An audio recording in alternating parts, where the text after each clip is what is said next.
continuación, nuestro invitado que nos acoge necesita muy pocas presentaciones. Es el ministro de Relaciones Exteriores de Chile, quien aparece dentro del gabinete como una de las figuras mejor evaluadas. En la encuesta Adimark noviembre sale con un 82% de aprobación. También lo hemos visto en los últimos días saliendo a responder la ofensiva boliviana. Pero lo que tal vez pocos conocen es que de niño quería ser futbolista, que se crió con un papá que vendía sacos vacíos de papa, que cuando él murió de cirrosis su mamá se tuvo que hacer cargo de la familia, empezar a forrar botones y a venderlos en el barrio Estación Central donde él se crió, que después partió a estudiar a Estados Unidos, que se ganaba la vida lavando platos.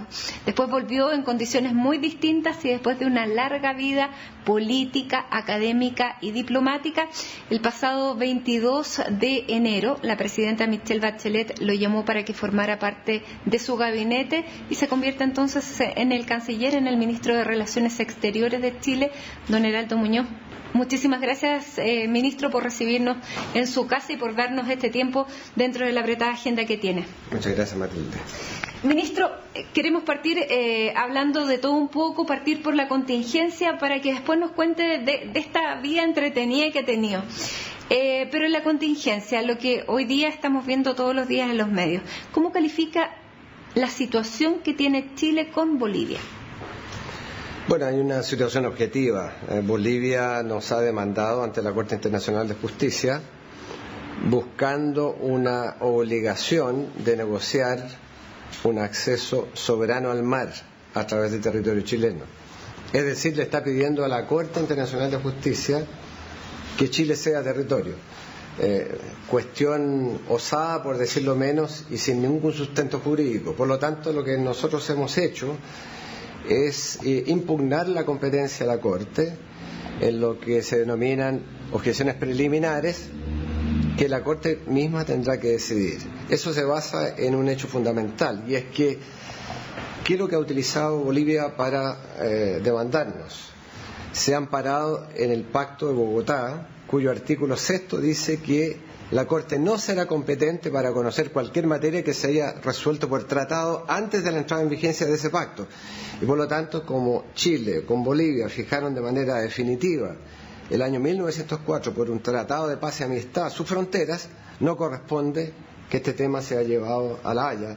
Y eso es lo que tiene que decidir la Corte ahora. Eso es lo que está definiendo la relación bilateral hoy día. Cuando a uno lo demandan en la Corte, en un tribunal, ¿qué es lo que hace? Se defiende con todos los argumentos. Y Chile se está defendiendo con los argumentos jurídicos, porque nos asisten argumentos muy sólidos, pero no solo con argumentos jurídicos.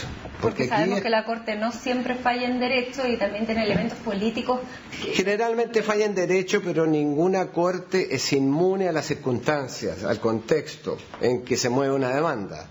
Y por lo tanto nosotros también estamos haciendo diplomacia privada y diplomacia pública, utilizando todos los medios de comunicación para que los distintos espacios internacionales, actores relevantes, conozcan los puntos de vista de Chile y no solo sea la versión de Bolivia, que ha estado difundiendo a través de un vocero designado para este propósito, de modo que vamos a utilizar todos los recursos a nuestro alcance para defender los intereses nacionales.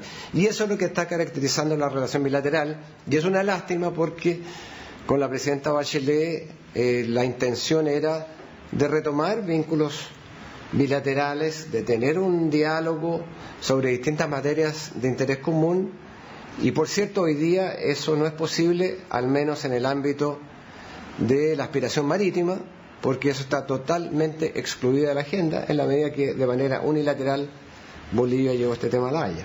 Ministro, pero ¿le preocupa de cierta manera esta demanda que tiene Bolivia presentada contra Chile en La Haya? Porque ellos se han preparado durante más de un siglo. Bueno, a ver aquí dos cosas. Primero, Bolivia renuncia expresamente a la salida soberana al mar en el Tratado de Paz y Amistad del año 1904. Que se negocia más de 20 años después de la guerra, después de haber concluido. Y lo hace a cambio de acceso al mar, porque la primera cosa que hay que corregir es que Bolivia sí tiene acceso al mar. No soberano como ellos quisieran. No soberano como ellos quisieran, pero tiene acceso al mar. Y eso está establecido en ese tratado cuando ellos renuncian expresamente a la salida soberana a cambio de un conjunto de beneficios que Chile le ofrece, incluyendo el más amplio y libre tránsito a través de los puertos chilenos, y ellos escogen en ese momento entonces Arica y Antofagasta, donde ellos tienen agencias aduaneras, tienen agentes de aduana, ellos manejan su carga, no se les impone ningún gravamen a la entrada o salida de productos, tienen almacenaje gratis por 1 año para las importaciones, por 60 días para las exportaciones. Todos estos beneficios no lo tiene ningún empresario chileno de tercer país. Chile les construye un ferrocarril en el momento en que el ferrocarril era el medio de comunicación fundamental para el transporte de carga entre Arica y La Paz. Luego, más tarde, se construye un oleoducto, se le da una facilidad portuaria para la utilización de ese oleoducto, se le dan entonces un conjunto de granjerías, no se le cobra el IVA por los servicios portuarios. Pero hoy Bolivia está diciendo que Chile... Bueno, pero lo que estoy diciendo es que en ese momento Bolivia renuncia expresamente porque obtiene todo esto. Y por eso es que el presidente de la época es elegido por una abrumadora mayoría en Bolivia, porque él presenta este paquete como un paquete mucho más beneficioso que si simplemente tuviera territorio Bolivia, y opta entonces por este camino. ¿Y el resto de las negociaciones posteriores? Y ese es el segundo punto. Ellos sostienen que esas negociaciones han generado derechos, lo que francamente no tiene ningún sustento ni jurídico ni político. ¿Qué pasa con la Corte cuando acoge situaciones como esta? Son asuntos absolutamente distintos. Hay ofrecimientos unilaterales denominados erga omnes, que son ofrecimientos que no requieren condiciones de ninguna naturaleza. Lo que hubo varias veces fueron conversaciones entre Chile y Bolivia, donde Chile estaba dispuesto a considerar una salida soberana a Bolivia a cambio de ciertas condiciones.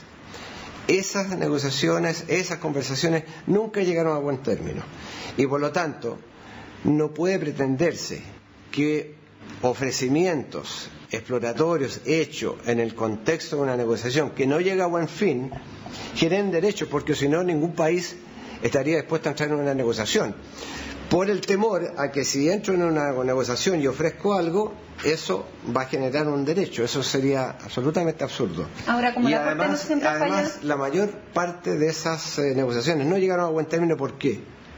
Porque en Bolivia no habían condiciones políticas para aceptar esos ofrecimientos. Y hay un libro de Walter Montenegro, que es un ex canciller boliviano, que se llama Oportunidades Perdidas, donde básicamente reconoce que en la mayor parte de las negociaciones fallidas la culpa no fue de Chile, fue de Bolivia. Canciller, ¿y a qué atribuye usted esta ofensiva mediática de hoy, de este tiempo de Bolivia? ¿Bolivia quiere hacer notar a la comunidad internacional que Chile no cumple sus compromisos? No, yo creo que lo que quiere es obligar a una negociación predeterminada. Pero ¿qué negociación? Primero, ¿qué sistema internacional obliga a una sola parte a sentarse a negociar? Preguntaría yo. Y segundo, con un resultado ya predeterminado, de manera anticipada. Eso es absurdo. Yo creo que aquí hay un abuso del derecho internacional, hay un abuso de la Corte. Y es lamentable porque, de nuevo, por parte de la nueva administración de la presidenta Bachelet había una disposición favorable para entrar en conversaciones en todos los ámbitos posibles con Bolivia, con una agenda flexible, y eso evidentemente en estas circunstancias es absolutamente imposible. ¿La teoría de las cuerdas separadas entonces no se aplicaría? Bueno, no. Nosotros hemos dicho que estamos disponibles para conversar sobre los otros temas, pero claro, hay que hacerlo en un clima de respeto mutuo, porque si seguimos escuchando las declaraciones destempladas, las descalificaciones por parte de autoridades bolivianas hacia las nuestras o hacia las posiciones de Chile, se hace bien difícil conversar sobre cualquier tema. pero sí, estamos abiertos, estamos disponibles para conversar sobre integración económica, sobre circuitos integrados de turismo, sobre cultura, tantos temas que pueden ser de interés común a los dos países, con la excepción de la aspiración marítima, porque, como ya dije, fue Bolivia la que ubicó ese tema de manera unilateral en la Corte de La Haya. Y jurídicamente se dice, se construye un caso. Perú construyó un caso, Bolivia está construyendo un caso. ¿Cuánto le preocupa a Chile los argumentos que pueda tener Bolivia? No es... A ver, toda demanda tiene que merecer la preocupación suficiente. Pero tampoco estamos extremadamente preocupados porque sabemos que los argumentos bolivianos son muy débiles. Esta demanda es una demanda eminentemente política y comunicacional más que jurídica. Aquí se ha inventado una manera encubierta de desconocer el Tratado de 1904. ¿Por qué? Porque si se llegara a aceptar hipotéticamente la tesis boliviana, evidentemente que habría que cambiar el Tratado de Límites de 1904, que fijó de manera definitiva los límites entre los dos países, porque si un país va a obtener supuestamente después de la negociación obligatoria un acceso soberano a través del territorio chileno, eso cambia el Tratado de Límites que fijó esas fronteras. El fallo de La Haya... Lo que hay aquí es un intento encubierto de cambiar un tratado, y eso amenaza no solo ese tratado, sino que la estabilidad de las fronteras y el sistema de protección de los tratados de límite a nivel internacional, que es muy superior, porque las fronteras tienen que ser estables. Para Chile, lo que decía La Haya, ¿es la última palabra? Mire, no me anticipo a lo que pueda suceder. Y claro... Porque Bolivia dice que no. Bueno, claro, Bolivia ha dicho que independientemente de lo que diga La Haya va a seguir adelante. Y eso yo creo que la Corte lo va a tener que considerar. Canciller, pasando a otro tema, terminamos a principio de año lo que fue y supimos la resolución de Perú respecto a la demanda también que teníamos, y ya hubo un comité que empezó a trabajar en los nuevos límites. Hoy día ya casi no se habla de situaciones tensas con Perú, más allá de lo que es el triángulo terrestre. ¿Ese se va a resolver por la vía diplomática? A ver, primero, efectivamente, lo que hicimos fue de manera bastante ejemplar, creo yo, el fijar rápidamente las coordenadas del nuevo límite marítimo. Esas tareas no han sido completadas en términos del fallo todavía, porque faltan algunos cambios normativos que se tienen que hacer en Perú y también en Chile. Una vez que eso se haga, vamos a haber cumplido con el fallo del límite marítimo entre Chile y Perú, y vamos a presentar conjuntamente esas coordenadas, esas actas a Naciones Unidas. Yo espero que sea en los próximos meses, no mucho más allá de inicios del próximo año, ojalá. Depende de nuestros poderes legislativos. Y respecto al denominado triángulo, la posición de Chile es ampliamente conocida. No voy a repetirla acá. Hemos acordado con Perú que ese asunto se deja radicado en el ámbito diplomático, y nosotros vamos a cumplir con ese entendimiento. Y en el intertanto nos vamos a concentrar en la agenda futuro. ¿Y cómo califica hoy las relaciones con Perú? Yo creo que son unas relaciones que tienen un porvenir auspicioso, y creo que los pasos que se han ido dando, las visitas, por ejemplo, de las parlamentarias mujeres y dirigentes políticas que vinieron hace poco, de los editores de medios de comunicación peruanos a Chile, de los viajes que han habido parlamentarios chilenos al Perú, de la reunión que se hizo a nivel de vicecancilleres, de consultas que nos hacían 4 años, de la visita que vamos a tener prontamente con la presidenta en algún momento, que ha sido invitada el próximo año. Todo aquello apunta a que estamos por buen camino con Perú. Muy bien, canciller. Hacemos un alto en CNN Íntimo. El canciller no solamente hay muchísimos otros temas de los que nos gustaría conversar, pero también queremos conocer el otro lado, porque hoy es un experto en Derecho Internacional, pero antes quiso ser futbolista. De su infancia, de una vida que muchos califican como casi una leyenda, vamos a conversar luego de una pausa aquí en CNN Íntimo.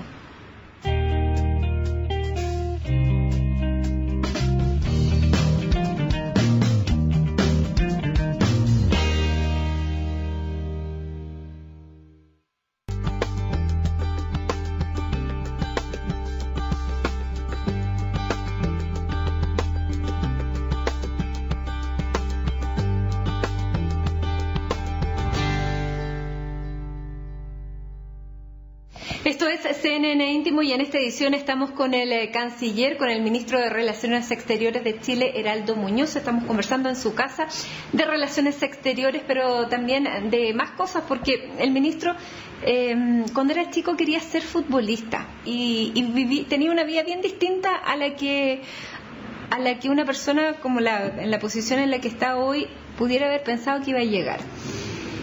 ¿Cómo era su vida jugando a la pelota y cómo era su pelota cuando era chico? Bueno, una pelota de trapo, con papel mojado y envuelto en un calcetín.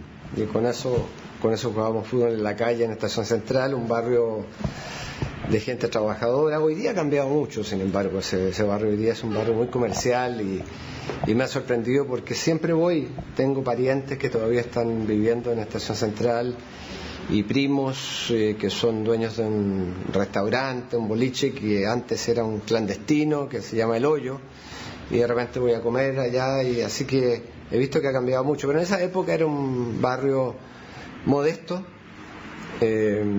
Y bueno, jugábamos a la pelota en la calle y yo, quise ser futbolista como todos los niños quieren ser futbolistas, o bomberos, o pilotos, qué sé yo, ¿no? Pero la pasión del fútbol me viene desde esa época y la he continuado, y en realidad es una pasión, porque juego fútbol, sigo jugando. Jugando en la Teletón. Jugué en la Teletón, pero eso no es tan importante, porque algunos van a jugar a la Teletón por solidaridad o por aparecer en las cámaras. Yo juego porque es mi terapia y me encanta jugar con amigos, y incluso jugué en una liga amateur, en la Liga de Amigos del Fútbol, durante muchos años.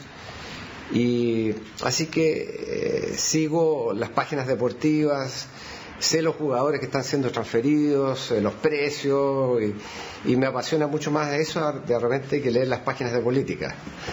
¿El equipo estrella de Colo-Colo cuál sería el soñado? Bueno, yo creo que el del año 73, el Colo-Colo del año 73 fue un equipo soñado. Estuvimos a punto de ganar la Libertadores, debiéramos haberla ganado, pero creo que fue un momento donde la sociedad chilena estaba muy polarizada, y creo que Colo-Colo fue una luz de esperanza en ese momento. Le ganamos a Botafogo en el Maracaná con un golazo de Caselli, y bueno, creo que ese equipo fue un gran equipo, pero también el del año 91 que ganó la Libertadores.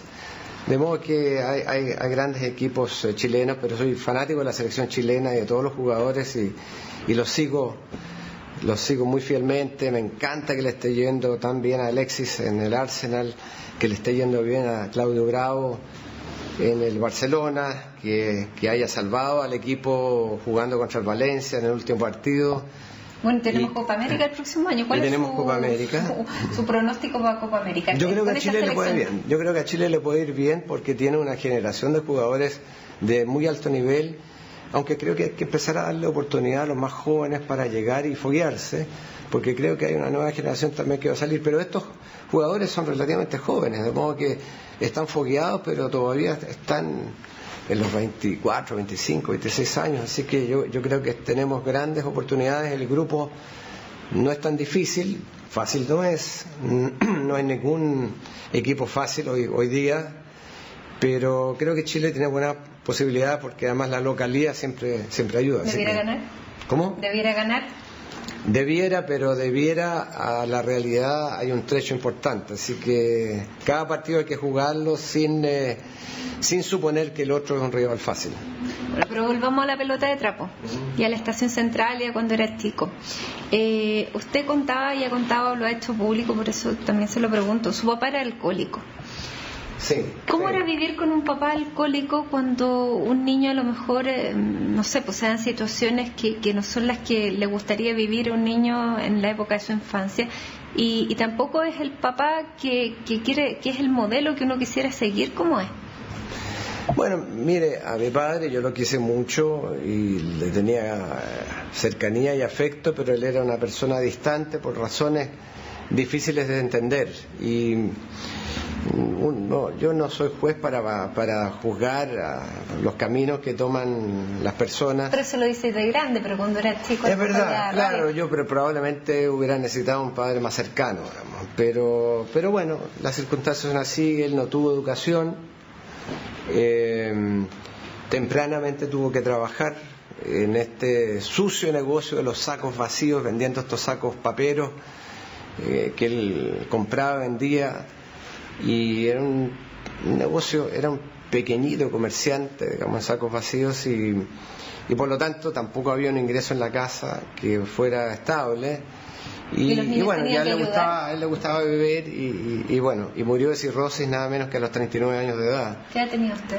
Yo tenía 16 años. ¿Y ahí cómo cambió la situación de la familia? Bueno, mi madre tuvo que empezar a trabajar de inmediato, yo todavía estaba en la escuela secundaria, y empezó a forrar botones en un kiosco como ayudante, forrando botones en un kiosco en Estación Central, y continuó haciendo eso por mucho tiempo, y bueno, yo me gané una beca para estudiar. Primero entré a la Universidad de Chile. ¿Y ella era la que le incentivaba el estudio? Ella incentivaba el estudio, exactamente. A mí y a mis dos hermanos siempre nos decía, a mí de repente me llegaban un par de palos porque llegaba muy tarde a jugar fútbol, y me decía, tienes que estudiar. Entonces, una vez quise ir a una escuela de fútbol y no me permitió porque, bueno, primero no habían ingresos para pagarlo, pero más importante que eso, yo decía, si hay escuela, es la escuela donde tú estás, no escuela de fútbol, tú tienes que estudiar los libros, eso es lo que hay que... Y ella fue muy insistente en eso conmigo y con mis hermanos. ¿Y sus hermanos también siguieron estudiando? Siguieron estudiando, uno de ellos es contador auditor y el otro llegó a ser antropólogo. Y en ese sentido, bueno, nos inculcó el valor de la educación cuando la educación pública era de calidad en Chile. Porque yo fui a la escuela del barrio, en la Estación Central. Y luego llegué a un liceo, el Liceo de Aplicación, que era un liceo en la época que estamos hablando, en los fines de los años 60, de alta calidad. Tenía profesores de primer nivel, era una educación gratuita. Mi familia no podría haber pagado una escuela subvencionada, no podría haber pagado 20, 30, 40 mil pesos como copago en una subvencionada, y menos aún en una escuela privada. Eso era absolutamente imposible, eso era como ir a la luna. De modo que soy producto de esas circunstancias, de la escuela pública que dio oportunidades.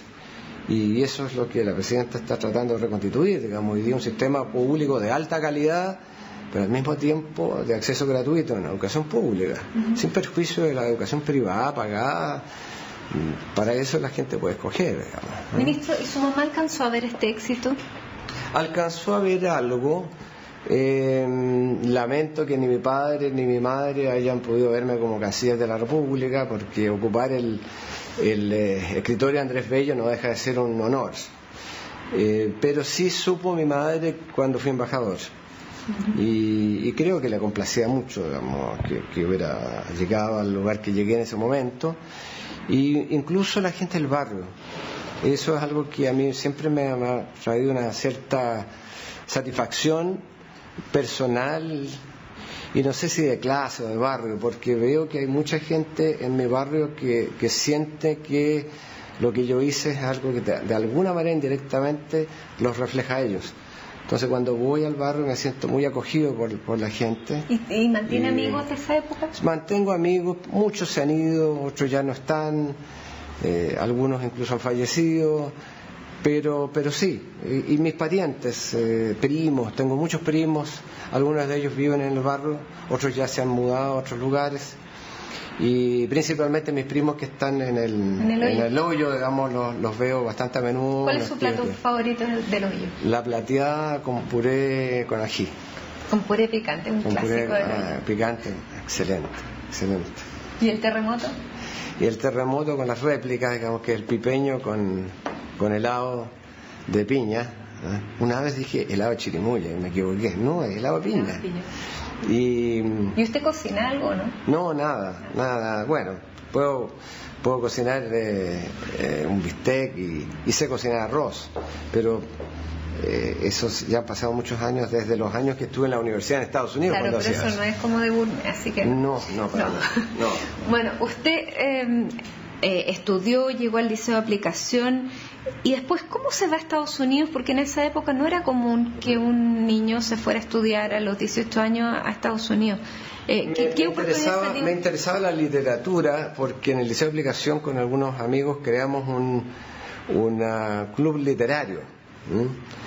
Y me interesó la literatura y la literatura inglesa, y ingresé al pedagógico a estudiar inglés, entendiendo que quizás ahí iba a desarrollar este interés por la literatura, y me encontré que era pedagogía en inglés y francamente no me satisfizo, y empecé a buscar oportunidades y de repente salió que habían unas becas del Instituto Internacional de Educación vinculado a Naciones Unidas que ofrecía becas para estudiar en Estados Unidos. Me pareció interesante. Postulé y gané. Y me encontré con esta sorpresa de irme a la Universidad del Estado de Nueva York. ¿Y usted hablaba inglés? No, bueno, algo sí, porque estaba estudiando pedagogía en inglés y ya algo sabía. Estuve 1 año y medio, pero no, realmente no. ¿Y ahí cómo se mantenía? ¿Cómo me mantenía? Trabajando. Ahí empecé a trabajar porque estudiaba y trabajaba. Fui camionero, manejé un camión durante mucho tiempo y trabajé en una cadena que se llamaba National Restaurant Supply.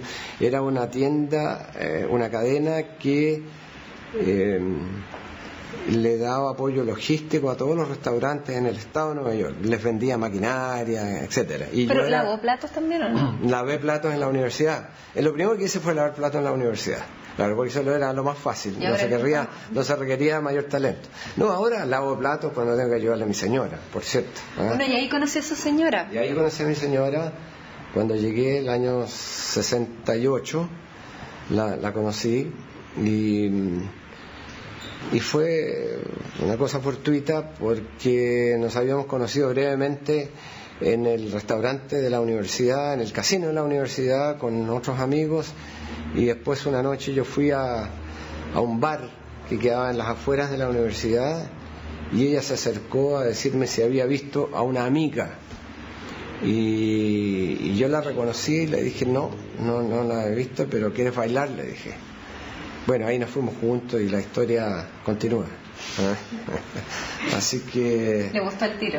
Sí, claro. Y ella cuando me preguntó de dónde eres, yo le dije de Chile. Y ella no sabía si era, Chile, América Latina, o de repente era Chile alguna localidad. Porque mi inglés era relativamente bueno. O sea, como estaba en un contexto donde no había muchos latinos, aprendí el inglés relativamente bien. ¿Y cómo se la trajo? Bueno, yo me vine el año 70, después de las elecciones de Allende, me vine a Chile y quise quedarme acá, pero dije, después me voy completo los estudios. De modo que ya el año 71 estaba acá, volví a Estados Unidos por un tiempo, completé mi estudio y volví el año 72. Y ahí yo le dije, la invité a Chile. Y ella vino a Chile y en una semana le ofrecí matrimonio, nos casamos en Chile en noviembre, 28 de noviembre del año 72, y de allí pasamos muchas peripecias porque el golpe militar nos pilló en Chile. ¿Usted era encargado de los almacenes del pueblo? Yo era el inspector general de los almacenes del pueblo, que era una experiencia de distribución de alimentos muy interesante, porque era una organización que implicaba lo siguiente. Yo estaba contratado por Supermercados Montserrat, que en ese momento estaba en el área social, y organizábamos entonces unos paquetes de alimentos básicos, y lo que nosotros le dábamos a las comunidades en poblaciones era la infraestructura, es decir, una suerte de casa local, una mediagua grande, que era la tienda, el almacén del pueblo, donde estaban las balanzas para el arroz, el aceite, las cosas básicas, y ellos tenían que arrendar los camiones para venir a buscar la mercadería. Nosotros le entregábamos la mercadería al costo y ellos después nos pagaban, pero en intertanto estaban obligados a organizarse para hacer la venta, la recolección de la plata y pagarnos. Entonces era una experiencia de organización muy notable. Yo estaba encargado de supervisar eso a nivel nacional, y que no existieran almacenes del pueblo en barrios donde ya existiera comercio establecido, porque esa era una competencia desleal, porque vendían a precio de costo. Y eso significaba que usted tenía un rol súper importante dentro del gobierno de Salvador Allende. Cuando llega el golpe, ¿cómo se libró? Bueno, porque yo no era una persona importante, porque esta era distribución de alimentos. Pero llegó una patrulla del ejército a su barrio. Sí, sí. Yo creo que eso fue por razones en el vecindario. Tienen que haber dicho que yo era socialista y me fueron a buscar. No creo que haya sido por el lado de los almacenes del pueblo, aunque fui despedido por un coronel que intervino, Montserrat, pese a que habíamos hecho un trabajo, yo creo que había sido muy digno e importante para la gente, pero bueno, ese es otro tema. Y efectivamente me fueron a detener un día y yo estaba con mi señora en la casa de mi madre y en la estación central, y vi por la ventana que había un jeep, había muchos camiones, me pareció casi un batallón el que había llegado a tomarme preso. Bloquearon las calles y yo vi a 2 amigos míos detenidos, esposados en un jeep, y supe entonces que me venían a buscar porque eran amigos míos, pero no entraban a la casa, y eso fue muy raro. Había mucho movimiento, vi a un militar enfrente con una ametralladora .30 y yo estaba armado, tenía una pistola, y decidí entonces ocultar la pistola y simplemente sentarme a esperar, porque no quería poner en riesgo a mi señora ni a mi familia, porque yo podría haber arrancado por los tejados porque conocía el barrio, pero quizás las circunstancias hubieran sido que se hubieran desquitado con mi familia. Entonces yo dije, me van a llevar, y le dije a mi señora, llámate al senador Kennedy, a alguna gente importante para que sepan dónde me llevan detenido, eso es lo más importante. Pero pasaron los minutos que parecieron siglos, y de repente veo que todos se van, empiezan a subir los camiones y parten, y a los 10 minutos la vecina golpea la puerta suavemente y nos dice, lo vinieron a buscar a usted, me dice a mí. Pero yo no les dije que habían golpeado la puerta errada, porque la información que tenían era que usted vivía en la casa al lado de la cortina metálica, y habían 2 casas y entraron a la casa errada.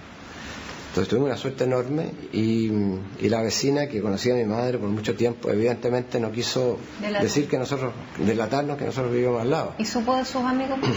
Después, 8 años después, me encontré con uno de ellos en México, que estaba exiliado, y me dijo, mira, el momento más feliz de todos esos días trágicos fue cuando vimos que no te habían tomado preso y se venían de vuelta porque habían entrado a la puerta errada. Y sabíamos que habían entrado a la puerta errada, y pensamos, se libró Heraldo. Y así que me dijo, fue un momento feliz en esas circunstancias, porque ellos los llevaron al Estadio Nacional, fueron torturados, estuvieron presos varios meses y al final terminaron exiliados. Eso es lo que me hubiera pasado a mí. Entre tanto, después de eso yo me fui a la clandestinidad, digamos. ¿Y volvió a Estados Unidos? Mucho tiempo después. Esto fue el año 73, y me fui a Estados Unidos en 75.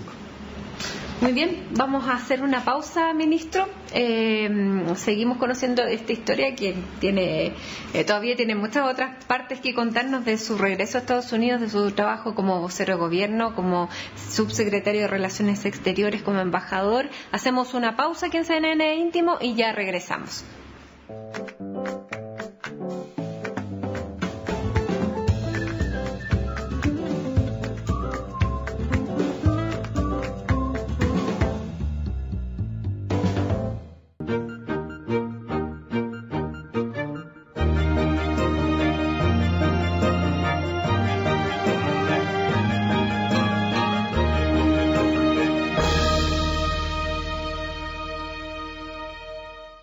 En esta edición seguimos conversando con el canciller Heraldo Muñoz de Relaciones Internacionales, pero también de las relaciones de su vida, porque esas son como las menos conocidas y de las que tal vez no siempre se habla en la prensa, que siempre estamos acostumbrados a las declaraciones de situaciones precisas que han tenido muchísimas este año.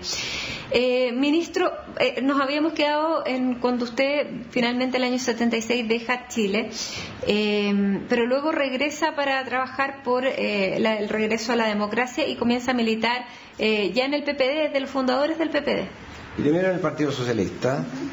Estuve con Ricardo Lagos en un grupo que se denominó Los Suizos, que nos opusimos a la división entre el almeidismo y el altamiranismo en la época, y fuimos partidarios de la reunificación, y por lo tanto estuve mucho tiempo en la dirección del Partido Socialista en los tiempos de la ilegalidad, y luego en la creación del Partido por la Democracia, cuando decidimos, una parte importante de la oposición, que íbamos a ir al plebiscito y que íbamos a enfrentar a Pinochet en su propio juego, y para eso teníamos que tener un partido inscrito. La Democracia Cristiana había decidido inscribirse como tal, y nosotros queríamos tener un partido amplio que recogiera a todos los otros sectores que estaban dispuestos a trabajar para controlar el eventual fraude que pudiera haberse ocurrido, y para eso teníamos que inscribirnos, teníamos que participar. Y fui cofundador del Partido por la Democracia por ahí por el año 86 más o menos, pero antes, muchos años, como dije, en la dirección del Partido Socialista. Bueno, el presidente del PPD, Jaime Quintana, lo nombra como uno de los presidenciables. ¿Cómo usted, tiene alta valoración en las encuestas? ¿Qué le parece esa opción? Mire, primero me parece extemporáneo hablar de ese tipo de temas, pero además creo que el requisito para cualquier persona que pretenda posicionarse es el interés y la ambición, y yo no tengo ni interés ni ambición, así que hay algunos amigos que dicen estas cosas probablemente por amistad, pero no tengo ninguna aspiración, ni la más mínima. Estoy haciendo lo que estoy haciendo y espero responder a las expectativas que tiene la Presidenta de la República de mi trabajo con ella. Ministro, ¿este es el cargo que más le ha acomodado en toda su carrera? No lo sé, probablemente, pero cuando fui embajador de Chile en Naciones Unidas me sentí muy cómodo. Y creo que hice un trabajo interesante, por lo menos yo quedé muy satisfecho con lo que pudimos hacer. Se lo pregunto por un hecho bien específico, porque usted era el diseñador tal vez de las relaciones internacionales de la campaña de Ricardo Lagos. Cuando salió electo Ricardo Lagos, por razones circunstanciales y políticas, usted no fue el canciller, sino que fue el subsecretario, y finalmente el momento llegó el pasado 22 de enero. ¿Sintió que se había hecho justicia? No, en realidad no, porque yo ya había dado vuelta a la página al tema de la Cancillería. Francamente, yo estaba tranquilo en Nueva York en un cargo importante. Yo era subsecretario general de Naciones Unidas y director regional del Programa de Naciones Unidas para el Desarrollo, encargado de toda América Latina y el Caribe, y estaba muy satisfecho viviendo en Nueva York, en una tarea importante, y esto para mí fue una sorpresa. Y por cierto, no me podía negar a colaborar con la presidenta electa en ese momento, pero no era una ambición ni una situación que yo hubiese tenido como expectativa. Eso ya había sido un tema de hace unos 15 años antes, así que era un capítulo superado de mi vida. Fue una sorpresa, pero claramente es una enorme satisfacción el poder conducir las relaciones exteriores ayudándole a la Presidenta de la República en esta materia. Es una satisfacción. Y cuando fue embajador en Naciones Unidas le tocó precisamente lo que está ocurriendo ahora, presidir el Consejo de Seguridad en Naciones Unidas. Le tocó una situación complicada con el tema de Irak. Pero también, claro, tenía una vida que podemos decir era bastante atípica para un político chileno. Hemos visto aquí en la casa cuadros de Yoko Ono. Usted se relacionaba con mucha gente que hoy permanecen y siguen siendo sus amigos. Primero, en la universidad todos sabemos que eran compañeros de Condoleezza Rice, que ella fue secretaria de Estado norteamericana. Usted me decía que siguen teniendo relación, pero en Estados Unidos cultivó muchísimas amistades. Y dentro de estas amistades, está Yoko Ono, está Condoleezza Rice.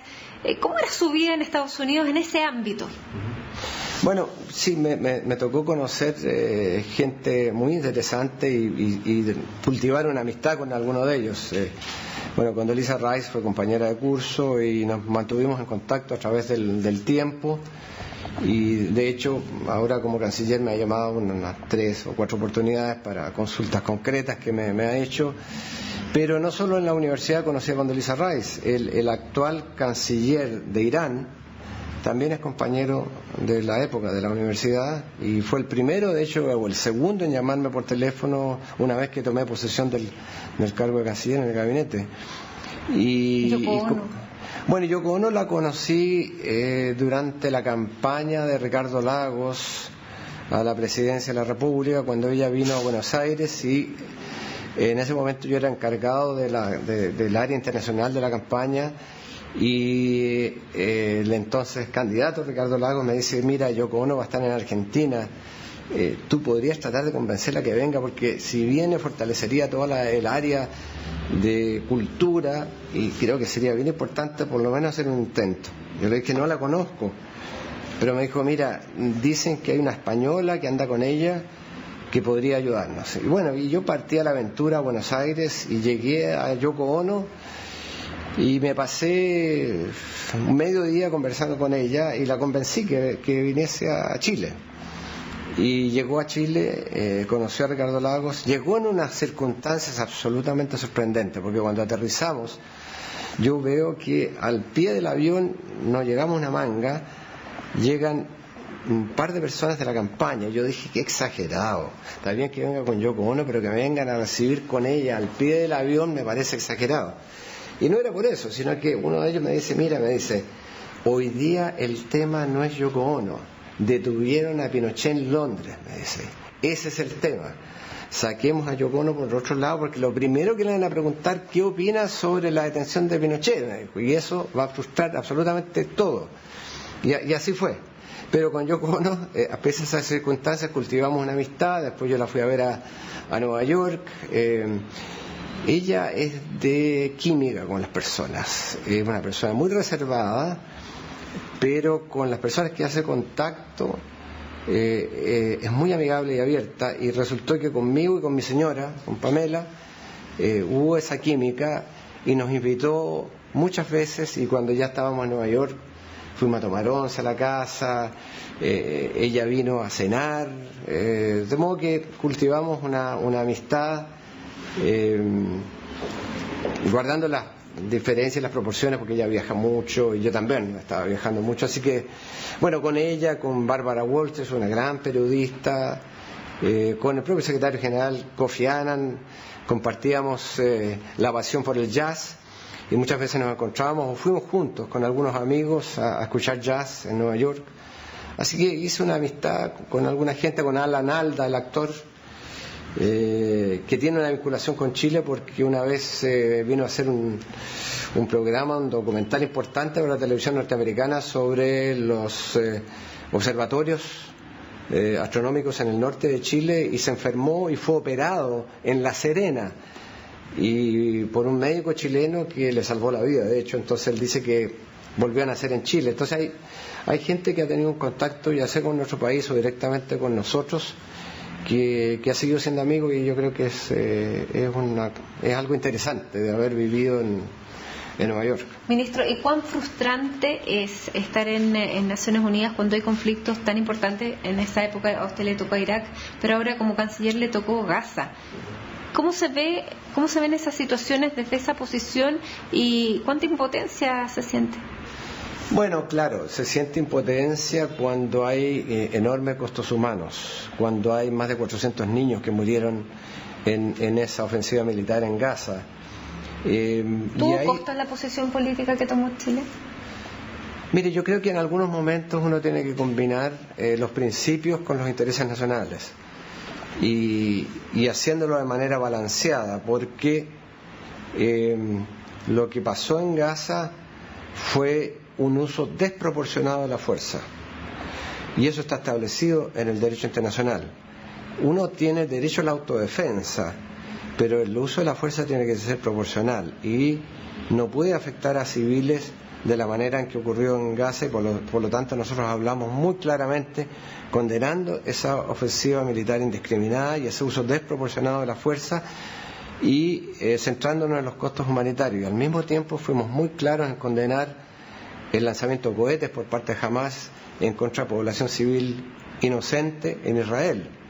De modo que en eso creo que buscamos compatibilizar los principios de la política exterior con nuestros intereses nacionales y tratando de ser constructivos. Ministro, pocas veces recuerdo un año tan dramático en términos internacionales. ISIS, Siria, Gaza, Ucrania, matanzas bíblicas con lo de ISIS, el ébola, México, sin ir más lejos. Para usted, ¿cuál es el conflicto más preocupante por la proyección que tenga? Miren, creo que no hay uno en particular, hay varios, los que están en la agenda del Consejo de Seguridad de Naciones Unidas. Ahora que somos miembros no permanentes de nuevo este año y el próximo, creo que nos tenemos que preocupar del Medio Oriente, de Ucrania, de lo que está pasando con las epidemias del ébola y otras en África, con otros conflictos que tienen quizás menos visibilidad, la mayoría en África, pero también con la expansión del denominado ISIS, que es este grupo radical que ha tenido actuaciones brutales como las que hemos conocido por la televisión, del asesinar a personajes, digamos, absolutamente inocentes, periodistas, a trabajadores humanitarios, y creo que en general, digamos, algunas pueden ser más importantes para algunos países, pero creo que todos estos temas que están en la agenda del Consejo de Seguridad son igualmente preocupantes. Hay una caída de crecimiento a nivel global. Estamos viendo que China está con problemas, nuestro principal comprador de cobre. El cobre está cayendo en los niveles de precios. ¿Cómo has visto este panorama de transformaciones chilenas que se están haciendo en Chile con esta reforma en el plano económico, y si Chile sigue gozando de esta confianza internacional de la que gozó durante muchísimos años, las últimas 2 décadas?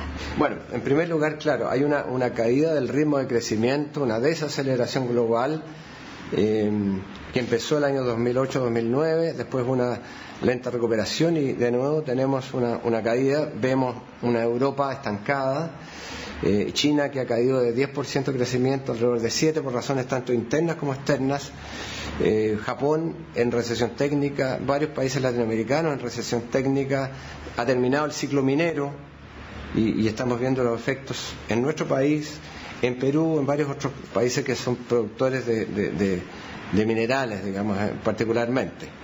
Pero yo veo respecto a Chile confianza, porque cuando vamos con la presidenta a distintos lugares, hemos estado recientemente en Alemania, en España, fuimos a China, distintos lugares, Estados Unidos antes, hay confianza en Chile. Los inversores quieren seguir apostando en nuestro país, siguen viendo bajos niveles de corrupción, altos niveles de seguridad, ven reglas claras del juego, Estado de Derecho. Todo eso es muy importante para un inversionista y por lo tanto yo veo que la situación internacional de Chile no ha cambiado, está siendo igual que antes. Pero evidentemente interno? ¿Perdón? ¿El pesimismo interno? Bueno, que hay algún pesimismo uno lo puede entender, digamos, porque hay una baja objetiva cuando se va a crecer alrededor del 2% en vez de 3%. Son circunstancias que son objetivas, pero hay que ver bien cuáles son las causas y no ideologizar la discusión.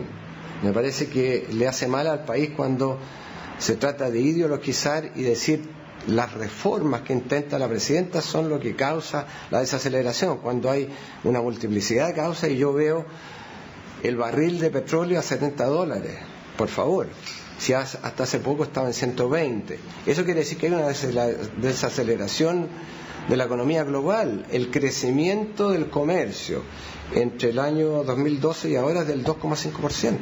Cuando los empresarios dicen que hay un clima antiempresarial, usted, los empresarios que se relacionan con usted, me imagino que tienen una aproximación distinta. Estoy absolutamente en desacuerdo con eso. Yo creo que hay una asociación público-privada muy fuerte y lo veo desde mi cartera. ¿Por qué? Porque lo que nosotros hacemos es salir al exterior para que aumenten las exportaciones chilenas, para que haya más inversiones, para que le vaya bien a los empresarios. Entonces, yo le he dicho a varios de ellos, no es un decir cuando hablamos de la asociación público-privado, es la realidad, es lo que creemos, porque estamos con ellos, con sus intereses, porque sabemos que si les va bien a ellos, creamos empleo, creamos más prosperidad, creamos más oportunidades. Y yo les decía a uno de ellos, mira, en los años 60 los americanos solían decir, como le vaya a la General Motors, se le va a Estados Unidos. Yo le dije, yo hago una adaptación. Yo digo, como le vayan los vinos chilenos, a los salmones, a las frutas, a la celulosa, a los servicios chilenos, le va al país. Y eso es parte, buena parte de mi trabajo como canciller es promover los intereses de Chile, los intereses económicos, los intereses de los empresarios privados. Entonces, yo no entiendo que se pretenda decir que no hay, que es un decir, esto de la asociación público-privada, porque desde el punto de vista mío es una realidad. Ministro, se nos acabó el tiempo, pasó esta hora de conversación en CNN Íntimo, pero estamos llegando a final de año. Yo, en una palabra, ¿cuál es su deseo de fin de año? A lo mejor puede ser un deseo súper concreto, puntual y poco, a lo mejor trascendente. Dejando el fútbol de lado, porque ustedes pueden calcular cuál sería mi deseo, que yo que soy colocolino, pero voy a decir que terminemos un año con un poquito más de optimismo, mirando, digamos, que vamos a salir fortalecidos si es que somos capaces de invertir en el largo plazo, porque hoy día hay una economía del conocimiento. Si invertimos en la calidad de educación, si invertimos en las reformas, esto va a significar que Chile va a salir mejor en los tiempos futuros. Eso yo estoy bien convencido. Yo no soy un optimista muy fuerte, digamos, soy más bien cauteloso, pero la impresión que tengo es que si invertimos en las reformas que estamos haciendo ahora, Chile va a ser un país mucho más fuerte, mucho más respetado, mucho más próspero. Muchísimas gracias, ministro, por esta conversación, por habernos recibido, por haber abierto este baúl de recuerdos. Muchas gracias. Muchas gracias. Y a ustedes también muchísimas gracias por habernos acompañado en esta edición de CNN Íntimo.